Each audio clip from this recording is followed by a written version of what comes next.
Hey guys, welcome back to the channel. Today we are going to be unboxing the Sprinter from Hasbro. Yes, I know, another N1 blaster. And I apologize because I swore off N1 blasters when I finished up my review of the Pinpoint or whatever. That was the straw that broke the camel's back. But this one, I saw it on sale for 20 bucks at Walmart. I'm not sure if it's still on sale. I bought this around Christmas time. I've been hanging on to it for the past couple weeks and finally getting around to getting back into videos. And I was like, you know what? Let's go ahead and give it a shot. Everyone says this is the one. This is the one that will change your mind about the N1 darts. And you all know, I've talked about it ad nauseum at this point. My thoughts on the N1 darts, and not necessarily that I dislike the N1 darts, but I dislike the idea of them replacing the elite style darts. That's really my biggest gripe. I have no gripe with the N1 dart itself as its own ammunition. It's just the fact that they're shifting gears. Anyway, that's a whole nother video, a whole nother conversation. But this one, you know, everyone's like, oh, this is the one. Everyone will love this one. We finally got our flywheeler, you know, Striphoid, Raven, Floyd, whatever you want to call it. And I'm just like, all right, you know, 20 bucks, you know, I can drop 2 10s for that. Like, okay, that's fine. Let's see what it's all about. And the sad thing is, you know, I'm going to review it as well. So this is just the unboxing. So they, of course, got some extra money out of me for a couple packs of darts. So not only was it $20, but I also spent, I think, an extra 10 or 15 on ammunition, because I don't have my Pinpoint or agility anymore. I think it was agility anymore because I gave those away because they're hot garbage. Anyway, I guess before we get into this, let's take a look at the box. I haven't done unboxing in a hot minute. So we've got the blaster right here. You got your flywheels, magazine fed.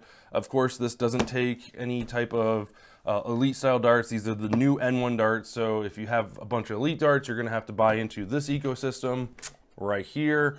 That's one of the biggest complaints about this whole series in general. Motorized fast fire. I don't think it's fully auto. I think it's a semi-auto, I believe. We'll find out. I've got some batteries I'm going to stick in it. So motorized fast firing as quickly as you can pull the trigger. Also says extreme accuracy, speed, and distance, which we know is not any better than Elite 2.0 was. That's just, you know, kind of their slogan at this point. Let's see here. Motorized. So the motors are the battery trays in the back, I guess. The motors are up here.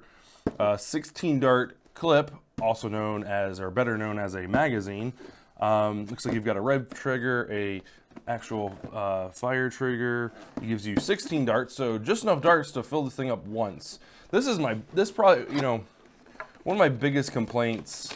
Not biggest complaints. I guess one of my complaints about this new dart type is you want us to buy into these darts and into this new, you know, system, and you only give us enough darts to fill the magazine once, let alone just one magazine. Oh, geez. Okay, I wasn't expecting a lime green. It's a little bit different than the picture, but that is a very bright green. What else we got in here? Oh, there's our darts. So yeah. So my biggest complaint is if you're gonna give me a magazine blaster, give me 2 magazines. Like, that's just the way it should be. I'm sorry. That's even for Hasbro. That should be a thing. Give me enough magazine, at least 2 magazines, and I'll be a happy camper. Because at this rate, you know, it might as well be an internal magazine, especially since you don't sell these magazines separately. That's a whole nother argument. That's a whole nother argument. But back to the initial complaint was you only gave us 16 darts, and this is a brand new dart type. Like, you would think with like the first, I would say like the first year of releases, you should have like double your darts, especially since Elite 2.0 was all about double your darts, and like every blaster came with enough darts to fill the thing twice, at least twice. So yeah, that's whatever. Holy cow, that is a huge magazine. 16 rounder. Let's compare that against a worker magazine. That thing is huge. Now keep in mind this is 15 rounds, so they do have you on that. But these, so let's take a look. So we've got, we got rev trigger here, actual trigger here. We've got our muzzle up front. Flywheels seem to be, there is not much crush in there. The flywheels seem to be aligned. We've got a jam door that has opened. There we go.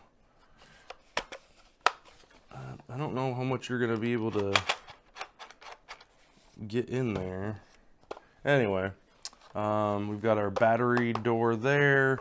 For some reason, they feel the need to put the ammo capacity on the blaster itself. Kind of makes me wonder if I don't have any of the other magazines, otherwise I'd test that for you guys. I'm assuming the other magazines would fit in this, but who knows. Hey, look, it even says Sprinter on it. Nice. No paint. Oh, no, I apologize. The Nerf logo has some paint. Like the very minimalist of paint. We've got tack rail up top, which we don't have. They haven't made any attachments in a hot minute. Although, I think one of... No, the pinpoint you couldn't remove. I can't remember if any of the other blasters had any removable attachments. I think there's at least one that you have. So you might be able to find a scope to put on there. Otherwise, 3, print yourself a Picatinny rail sleeve, put over top of that, and then attach whatever, whatever you've got. Here is the N1 darts. I'm looking forward to modding this thing into shooting short darts. I mean, as far as holding it, let's actually hold the thing. It's pretty compact. It's kind of scary that you can put your hand rests like right underneath. Kind of reminds me of the unicorn, where like when you pull that handle forward, like you are like literally like within like losing a finger. This is only shooting 90 FPS, so it's not gonna hurt too bad. But man, Hasbro, come on, dude. Anyway. So it feels pretty good. I'm looking forward to converting it to short darts, which we will be doing. So here, these are the N1 darts. They are a shorter. This is an elite style dart from X-Shot. So it's a little bit shorter. It's got this little nub on the back of it. It's definitely fatter, and it's hollow in the center, but there's a foam cork at the end here, and the rubber tip. So it's kind of got this sandwich air pocket in the center. Anyway, let's load up our magazine and make sure we load it up the correct way. And looks like they do have our very own dart guide here. So you can load these in backwards too. And it does look like it's got a slot for the nubbin, but you can absolutely load them in backwards. So... oh Lord. And then to get it out, you need to like, oh, come on. That was dumb. Oh my gosh. Don't load them in backwards, guys.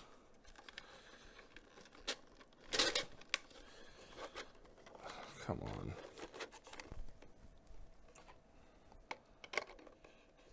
There we go. See, yet another complaint is if you load a Talon magazine backwards or an Elite 2.0 magazine backwards, there isn't any trouble with getting them out of there. This one, on the other hand, you gotta get a screwdriver to get the thing out.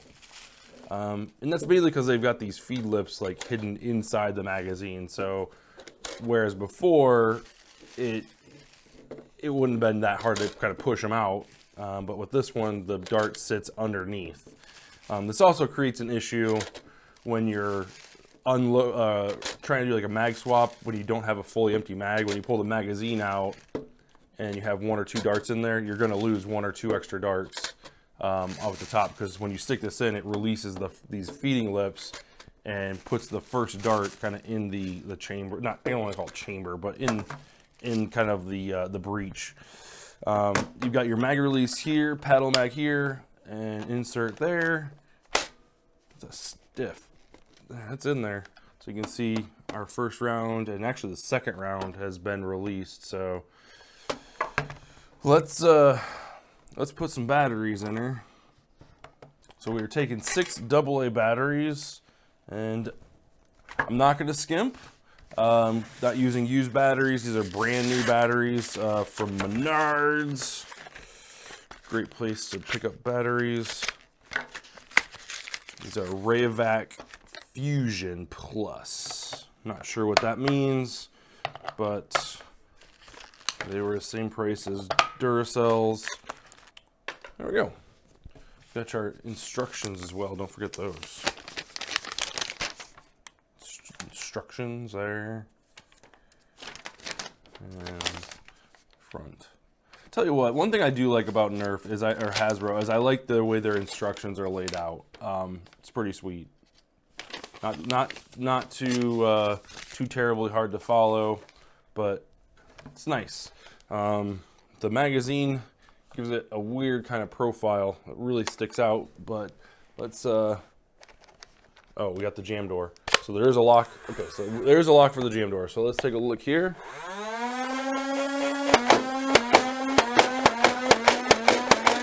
Not too bad. Not too bad. Let's see, we've got 2 extra rounds. We'll get 2 or 3 extra rounds. So we'll get a couple chronograph readings for you guys. Like I said, I'm not gonna do a full review on this one here today, but check out the video at a later time. Let's see if we can actually get this to shoot through here. 82, 82.4, 78.9, 80.4, 83.9. So low, see, that's exactly it right there. So that's exactly kind of what we're talking, like low 80s, couple 70s in there. But yeah, nothing to really write home about. All right, guys, so that is the unboxing of the Sprinter from Hasbro and Nerf. Make sure you get subscribed to the channel so you don't miss any of our future videos. We'll be taking this out on the range, getting some FPS readings, getting a 20 shot average with it, and then also out on the 25-foot range. Just take a look at the accuracy and the precision. So get subscribed so you don't miss that, and check out a couple of our other videos up here, and we'll see you guys in the next video. Thanks for watching.